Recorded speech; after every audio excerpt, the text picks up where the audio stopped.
I was called by the Selective Service, and I was going to be drafted, so I decided to join up and enlist because they had a special 2-year program at that time. What branch did you enlist? Army. Where were you living at the time that you enlisted? Here in West Hartford with my family. Do you recall the year? 1969. So you were going to be drafted. I was going to be drafted, yes. And why did you select the Army to enlist in? Because they had the 3-year program. The Marine Corps had the 2-year program. The Marine Corps had a 3-year program. A couple of my friends decided to go with the Marine Corps, and I decided to go with the Army.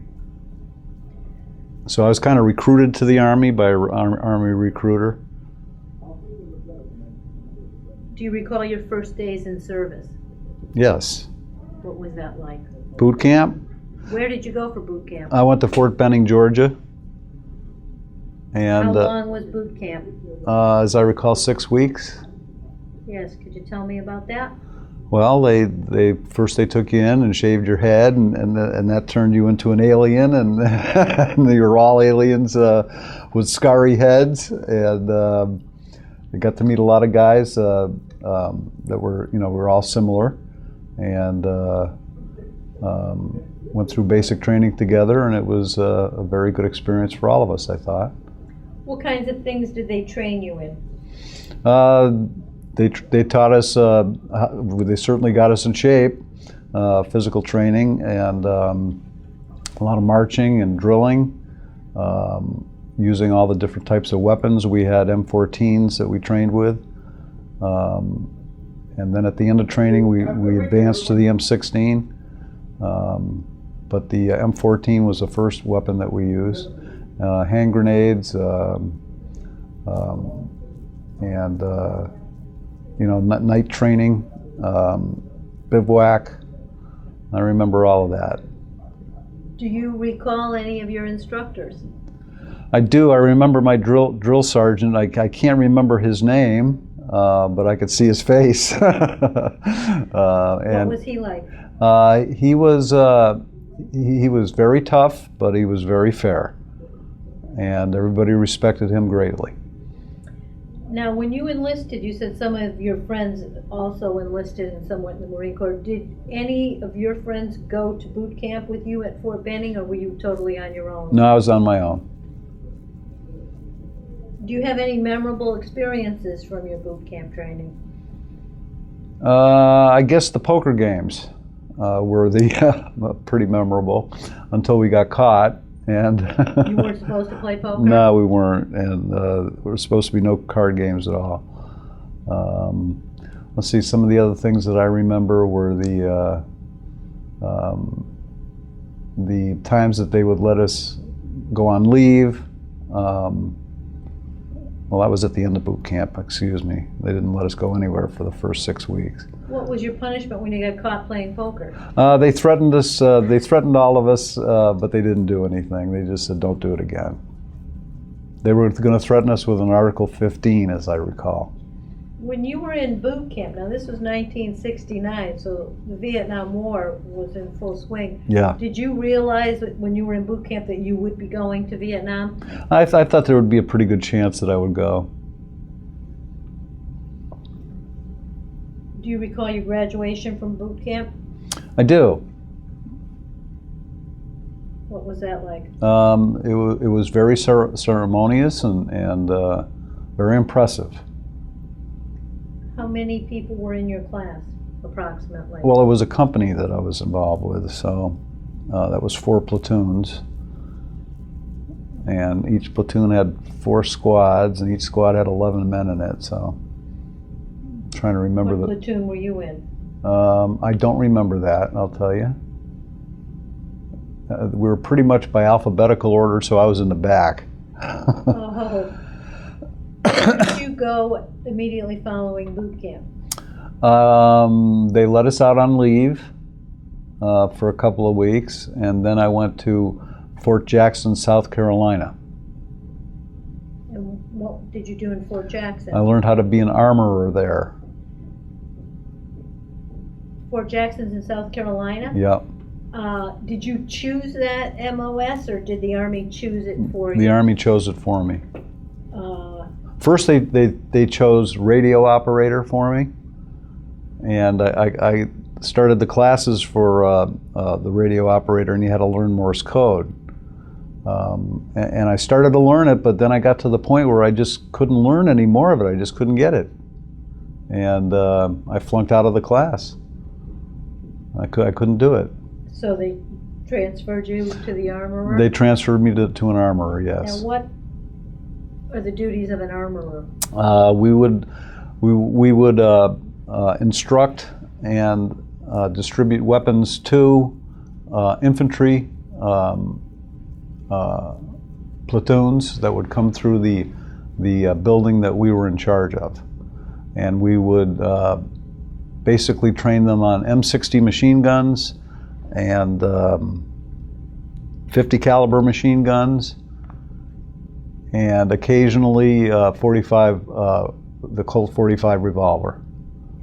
So you actually had to train? No, we would train them how to clean them, disassemble them, put them back together. We would not go out to the target range with them. So we were in charge of the weapons. So as an armorer, did you have to learn yourself? Could you disassemble and put those all back together Oh yes, yourself? yeah, I learned how to do that. I was taught how to do that. Yeah. You think you could still do it? I doubt it. So But you're it's been trained- so long, and you know, I just really haven't had any interaction with weapons since the war. At Fort Jackson, how long were you trained there to be an armorer? Oh, about a year. Well, no. I was there for about a year. I was trained probably for a month and a half. So the initial month and a half was training to be an armorer, and then the rest of that year you spent Teaching. Yes, the new recruits. it's correct. That would cycle through.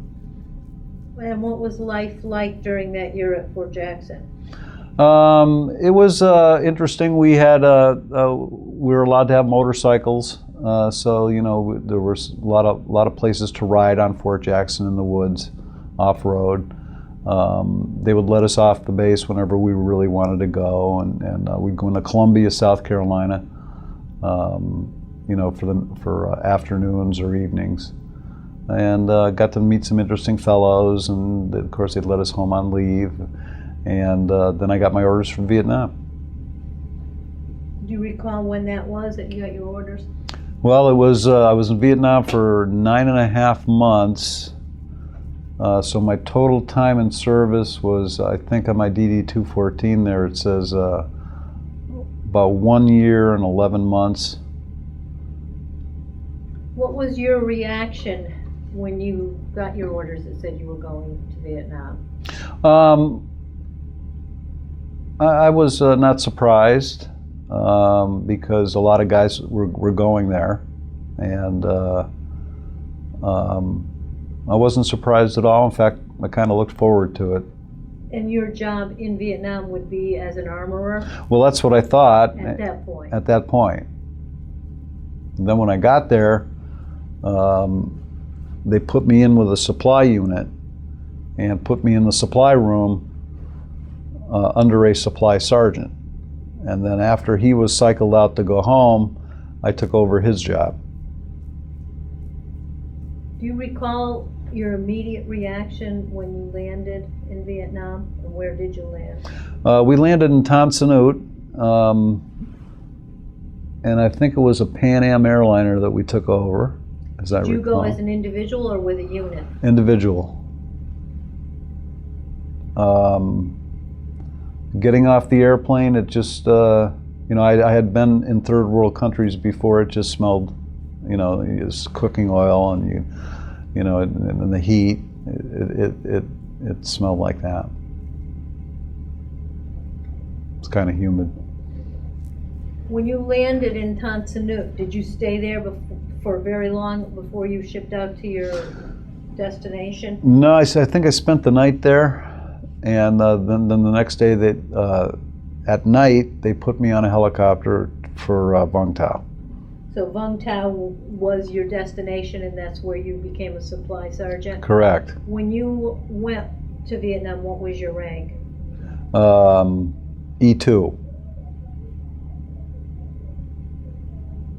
When did you get promoted? As soon as I got there, they promoted me to E3. Then I was promoted almost immediately after that to E4. And then when the supply sergeant left, they made me an E5. I was a specialist. I was not a buck sergeant, I was a Spec 5. Okay. When you first arrived at Vung Tau, you were not in charge of the supply unit. No. What did you do? What was your duties? What were you called then? Well, I was the armorer at that point in time. I was in charge of all the weapons for the company, and I was under the direct supervision of the supply sergeant. So as the armorer, what would you do? And then hopefully they know how to use those weapons. Well, everybody was trained on them. They were, we had M16s for everybody. Had all the officers' pistols. We had one M60 machine gun there, and whenever anybody would go on the road or go for, my unit was a helicopter support unit. So if anybody went aboard a helicopter and took weapons out, I would check them out and then check them back in when they got home.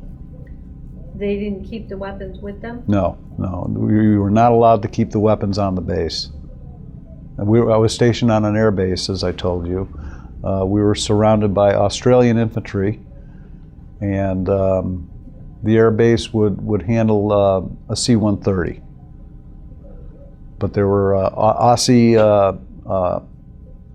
attack helicopters there. We had a squadron of Cobras.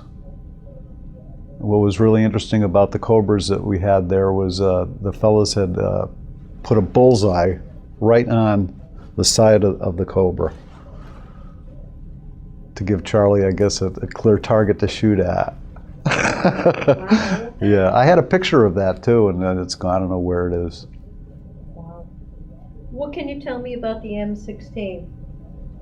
The M16 was infamous early on in the war for jamming up, but then they developed the chrome bolt, and that's when they went into production with the chrome bolt, and that pretty much stopped the jamming, because when it was rapid fire, the bolt would expand under the heat, and it wouldn't do that with a chromed out bolt. But it was a very efficient weapon, very light, made for jungle warfare.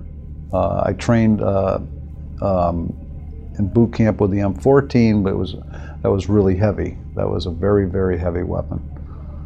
But the M16 was, by the time I was there in Vietnam, everybody was using it and liked it. Now the Cobras were gunships, correct? Correct. What did they carry for weapons? They had rockets and machine guns. Now, did those stay with the helicopter, or did you have to distribute those each mission? No, I didn't have to do that. That was somebody else on the air base did that. That was a different unit than mine. Now, on the air base, you said there were a lot of Australian troops. Yes. It was an American base? Yes. What were the percentages of Americans to Australians? I would say 75-25 U.S. to Aussie. Did the Americans and the Aussies work side by side? Were they in segregated units? Oh, they were segregated units. What was that like, working on a base with that many Australians? It was fun because we got to see them after work, and they were a bunch of good guys. Did they go on missions with the American pilots, or did they have their No, they own, were all on their own. and they had their own aircraft? They had their own helicopters, yeah. So when they had scored a victory, and they were the only attack helicopters that we had, the Huey UH-1s they used. They were gunships too, that the Australians use. And upon a victory, they would circle the air base with smoke trailing from their helicopters. It was pretty cool. So Vung Tau at the air base is where you spent your entire time in country? Well, I got to travel. I got to, because I was working in supply, I had a 3/4 ton pickup truck, and I would drive to Saigon 3 times a week to pick up supplies. How close was Saigon? Saigon was 80 miles away, so it was 160 miles round trip, and I would do that 3 times a week. By yourself? Usually I'd take somebody with me. I had a dog, a yellow lab. I'd take him with me. Was he a pet or a war dog? He was a pet. He was my dog. His name was Sarge. He kind of adopted me when I got to Vietnam, and I took care of him. And I still think of him as one of the best dogs I ever had, because I'm a dog person and I still have dogs. A lot of the guys said, well, why don't you take him home with you?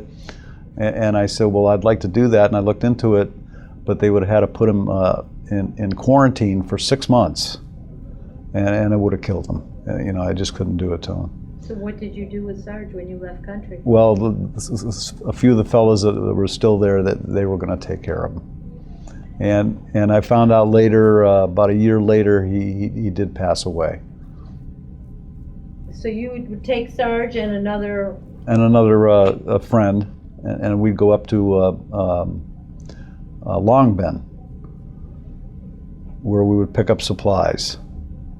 What kinds of supplies? Food, ammunition, anything that the company needed, clothes. Anything that we needed, we would just stop at different places in Long Binh with a requisition and pick it up and then drive home. Did you also pick up the mail? No, the mail was flown in.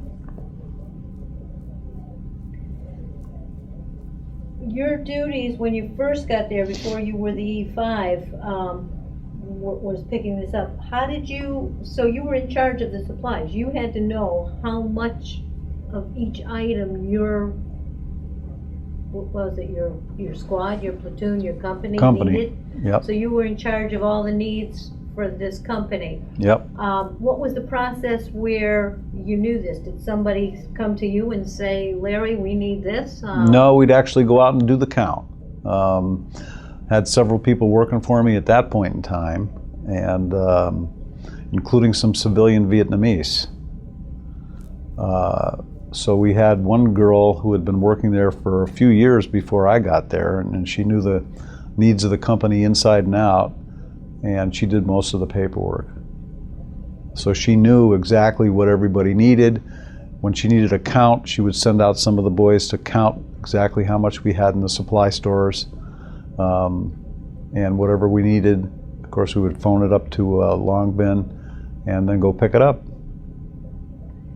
Now, as your duties expanded, as you were promoted, how far up the chain how did that change your job description? What did you do differently? Well, I became, when the guy I was working for, when he left and went home, I took over his job. He was the supply sergeant for actually he was an E6. And so then I became the supply sergeant after he left, even though I was a specialist. So my job changed in that I took on more responsibility instead of just being the armorer and being the gopher for him.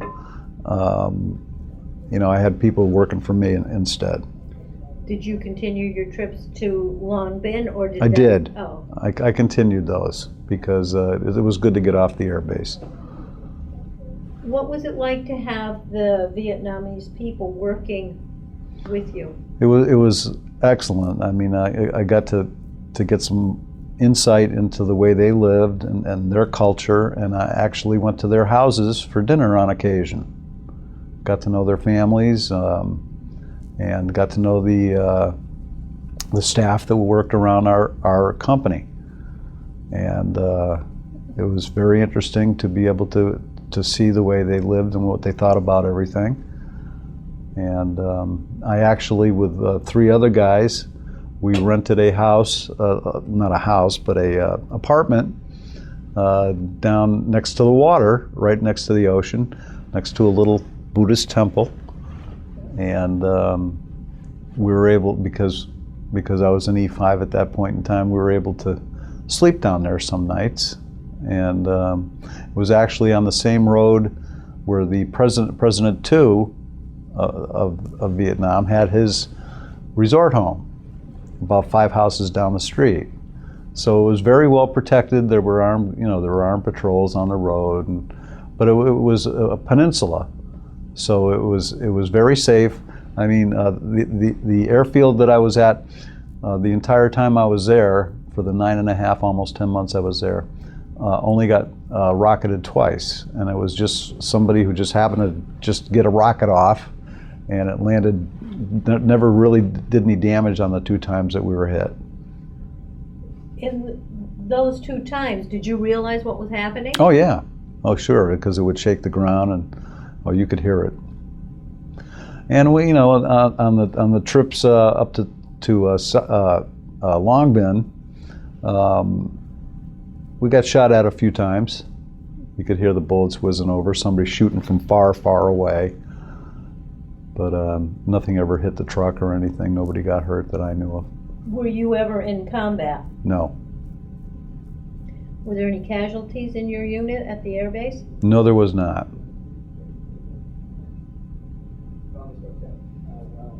Now, as a supply sergeant, you were responsible for making sure there's supplies for all these men. Now, were you ever in a case where there was a shortage of anything? No, there never was a shortage.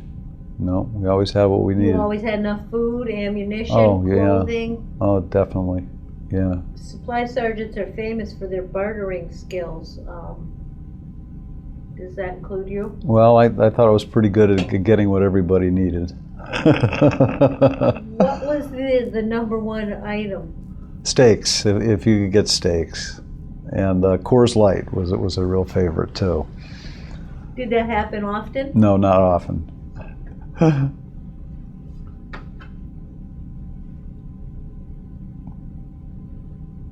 Do you have any memorable experiences from your time at Vung Tau? Yeah, Vung Tau was a really something special. It was an in-country R&R center for some of the combat troops, and it was like a circus town. It was all lit up in neon, and it was really something to see. A lot of bars, a lot of old French hotels from when the French were there. Some beautiful homes on the ocean where the high-ranking Vietnamese would stay. And the South Vietnamese were in that town all the time.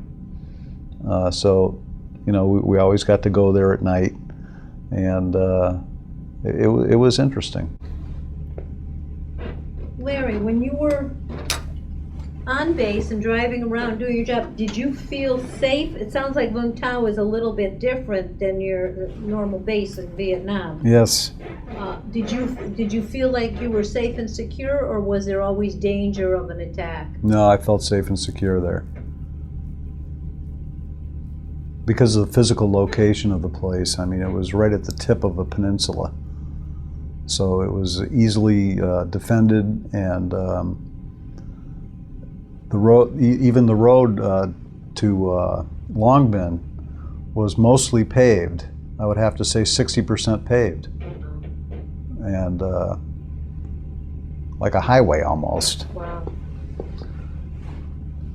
Were you awarded any medals or citations?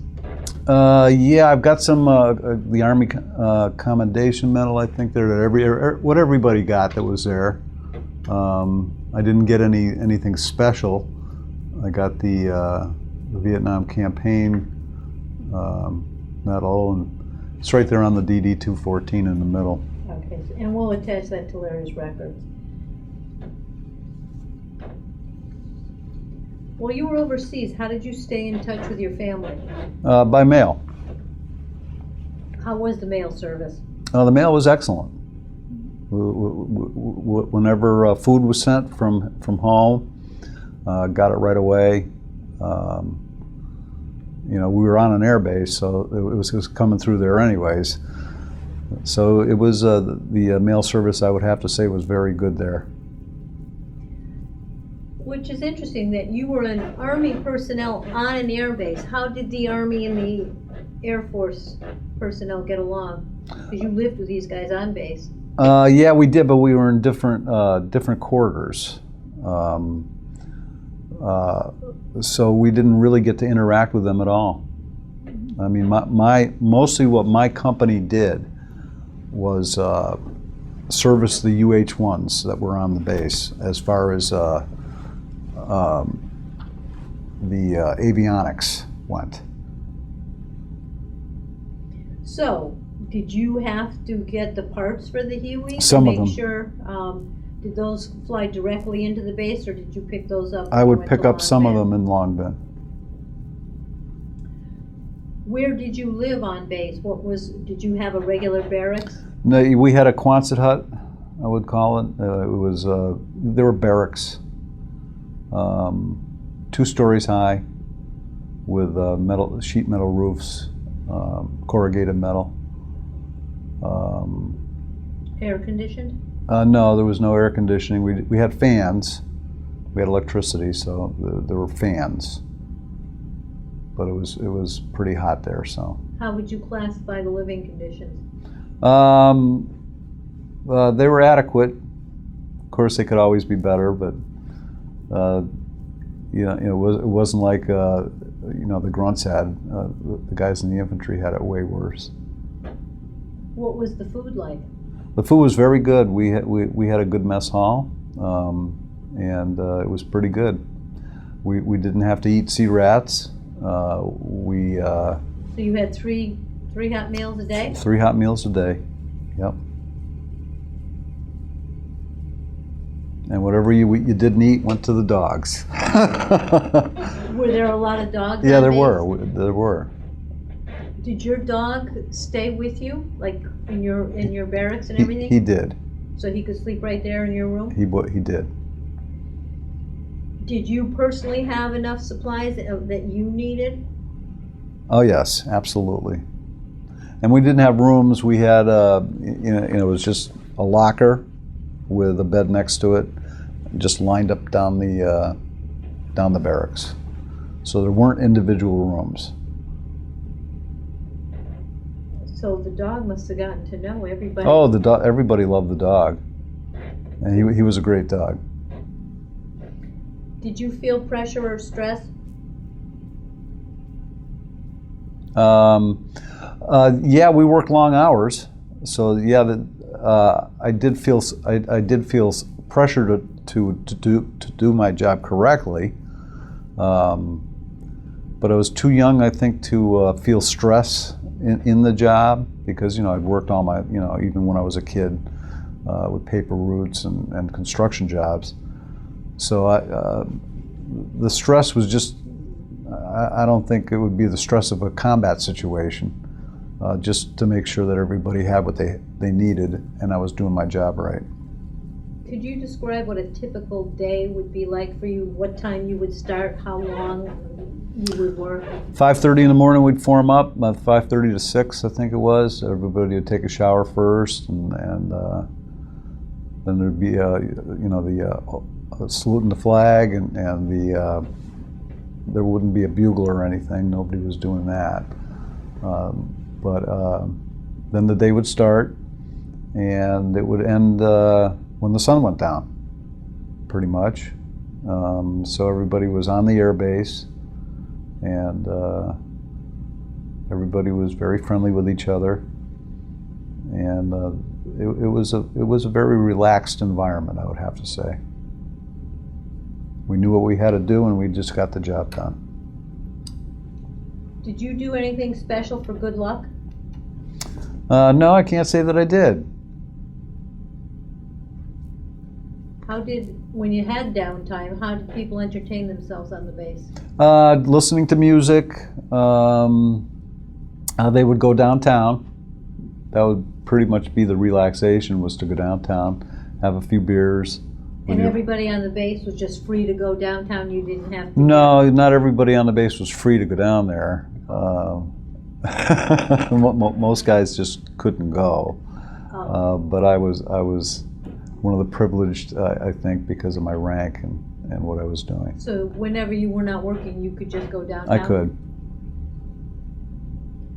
Did you see any USO shows while you were over there? I saw one. It was out on the beach. Right at Vung Tau? Yep. Do you recall who it was? No, I don't. It was nobody famous. Wasn't Bob Hope? No, it wasn't. Although there was a big Bob Hope show when I was there that I heard about, but it was not in Vung Tau. Did you go on leave anywhere else while you were? Went to Thailand for a week for my R&R. I went to Bangkok. And what did you do there? What was that like? It was a big bustling city, and it was very metropolitan. Stayed in a nice hotel there for a week, and got to see some sights down on the shoreline. Got to see a couple museums there and some zoos. Actually went parasailing on the back of a boat there, and yeah, it was a nice R&R. Did you travel any other places while you were overseas? No, I didn't. Was the Thailand week off your only R&R? Yes. Do you recall any particularly humorous or unusual events that happened while you were over there? Well, I remember that we used to, on the airbase, where the runway started, we used to sit out there and watch the aircraft come and land. And we'd have the truck out there, and I remember once I was standing in the back of the truck watching a C-130 come over, and one of the guys hit the gas on the. He was driving the truck, and I went flying right off the back into the sand. But I didn't get hurt, thank God. A couple other things, we got to have dinners down in Vung Tau. There was a very nice French hotel that we used to get together. Formed some very good friendships over there, and about once a month we'd go downtown and have a nice dinner. So that was a nice thing to do. And of course we had the dogs that we all took care of. Everybody took care of, besides Sarge, besides the dog that I had, there was probably 5 or 6 different other dogs there too. And so everybody would kind of take care of one, make sure it was fed. And that's kind of an unusual thing. Other vets that we've interviewed, we haven't heard of anybody that had a dog. Do you think that's because you were at a supply company and you could do that? Yeah, I gotta think so. And all those dogs were there when I got there.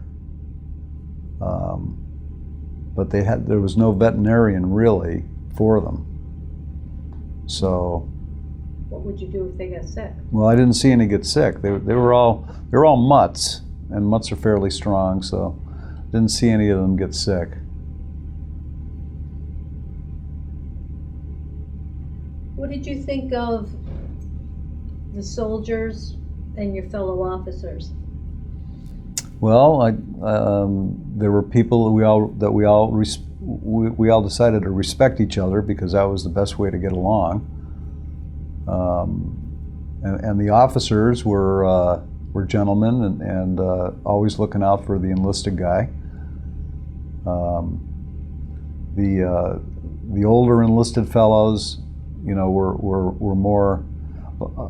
I would say they were pretty mellow that they were in Vung Tau, because Vung Tau was very good duty for everybody, and we all knew it. And when we got there, and when you were there, you appreciated being there, because again, there was no danger.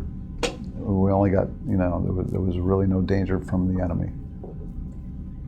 When you first went there and you were assigned to Vung Tau, did you know that it was good duty at the time? No, So you had no clue. No, I didn't. In fact, I found out when I was on the helicopter ride down there from a guy who was sitting in the helicopter. He went, "Let me see your papers," because we stopped at a couple of places on the way to Vung Tau. And he said, "Oh, you're going to Vung Tau." I said, "Yeah," and he said, "This is really good duty. You're really going to like it." So that's when I knew that it was going to be good. Did you keep a personal diary? No, I didn't, Eileen. Were you a good letter writer for sending information back home? Oh yeah. I wrote to my mom all the time, and my dad. Did they save any of those letters, do you know? No, they didn't. Because when you asked me to bring something, I asked my mom and my sisters over where they live in West Hartford, still to this day, the same house. And no, everything was pretty much thrown out.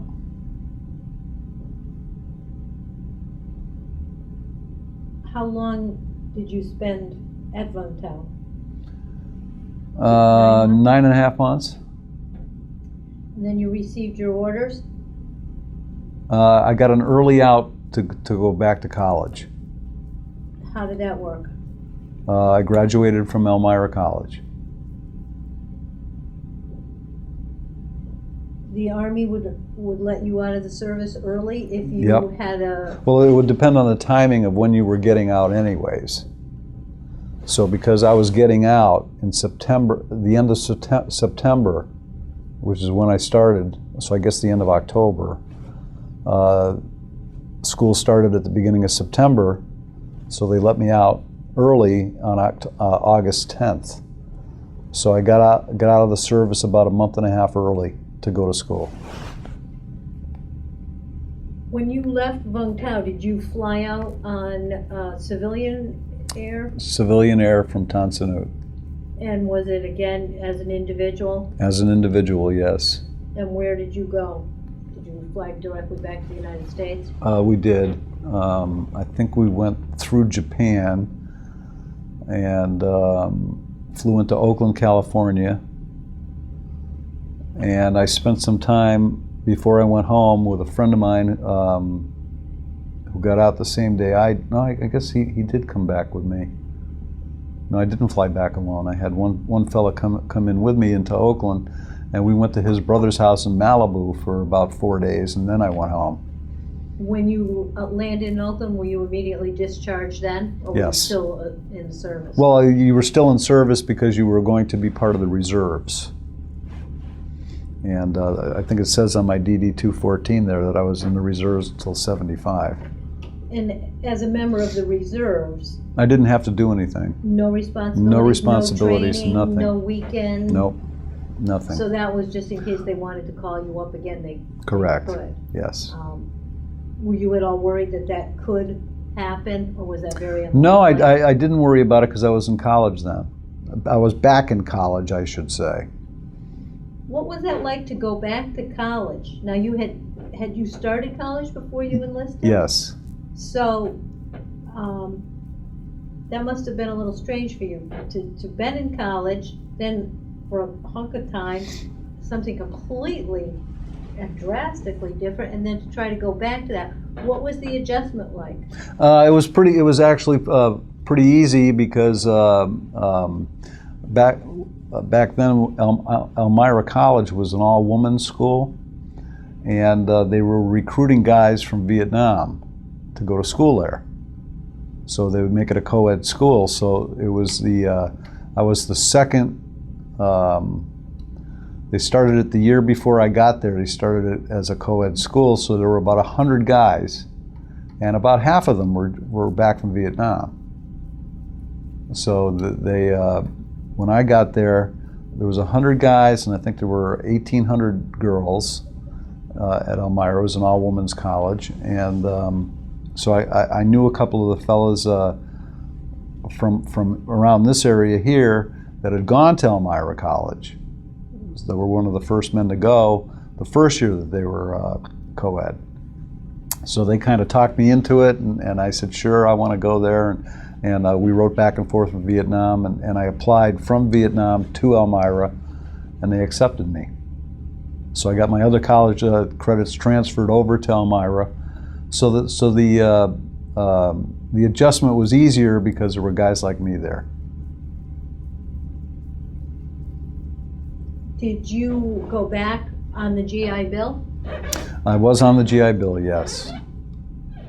And what degree did you graduate with? Bachelor of Arts in Political Science.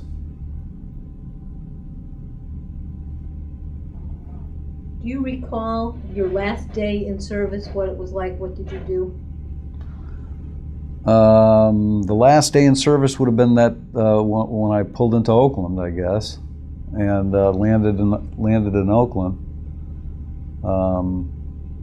No, it's all kind of fuzzy because we were going to Malibu. We had decided to see my friend's brother, and took a cab there. I think we did, and it was just a relief to be home.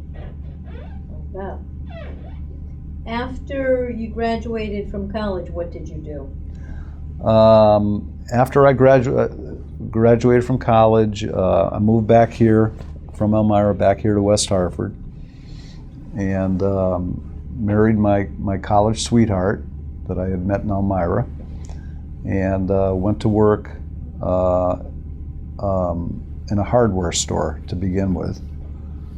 And then after doing that for about a year and a half, we moved, the two of us, to Cape Cod, where I got into the real estate business. And I was a realtor for about 18 years. Not fully all the time there because the wife and I, we were divorced after 6 years. And I came back here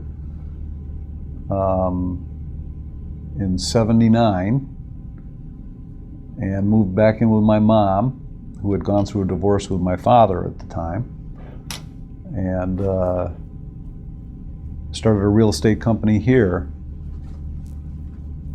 and did that totally for 18 years from the time I was up on the Cape until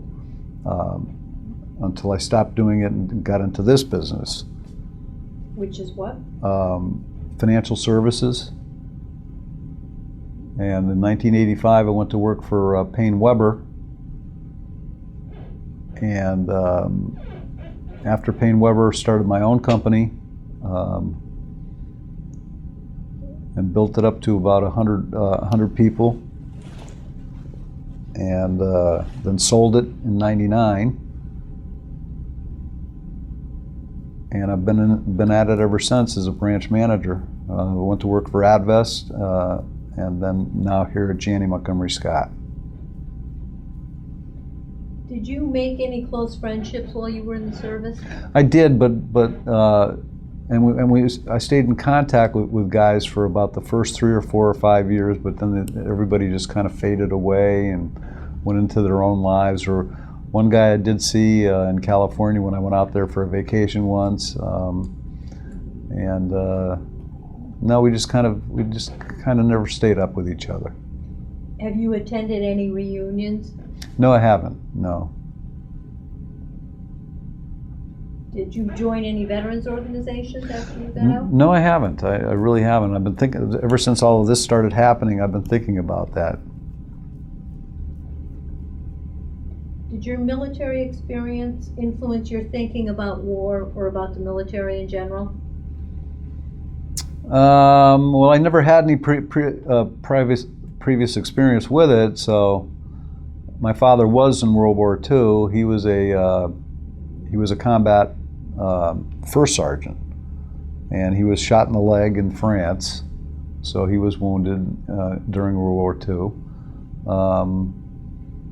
So I've just got, I got to say that it was probably the best experience I've had in my life, because it made a man out of me. Before that, I'd gone to college and didn't make it there, and I was just having a tough time adjusting to college, and really had no direction. So I would have to say that it did straighten me up.